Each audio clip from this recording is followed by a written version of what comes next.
Hello friends, તો આજે આપણે બનાવવાના છીએ મેથીના ગોટા. તો ચાલો તેના માટે આપણે મેથી સમારી અને 2 પાણીથી ધોઈ લઈએ.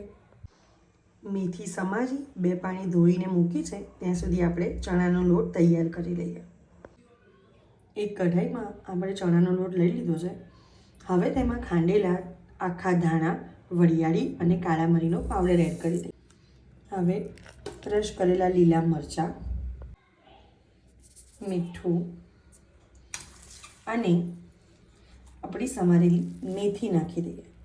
હવે આ બધો મસાલો આપણે મિક્સ કરીને તેનું બેટર બનાવી લઈશું. બેટર આપણું તૈયાર છે. હવે તેમાં થોડી આખી ખાંડ ઉમેરીને મિક્સ કરી 5 મિનિટનો રેસ્ટ આપીશું.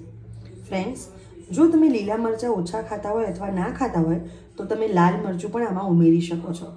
મેં લીલા મરચાં નાખ્યા છે તેથી એમાં લાલ મરચું ઉમેર્યું નથી.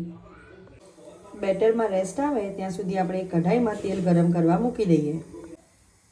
હવે બેટરમાં થોડો ખાવાનો સોડા અને ગરમ તેલ ઉમેરીને મિક્સ કરી લઈએ. બેટર મિક્સ થઈ ગયું છે અને આપણું તેલ પણ ગરમ થઈ ગયું છે. તો ચલો આપણે ગોટા ઉતારી લઈએ.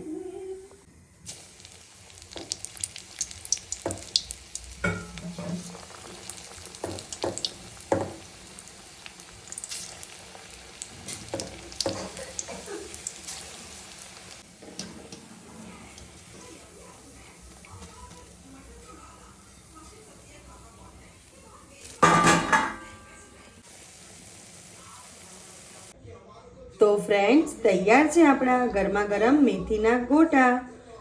આને તમે ડુંગળી, લીલા મરચાં સાથે ખાઈ શકો છો. છે ને એકદમ પોચારું જેવા.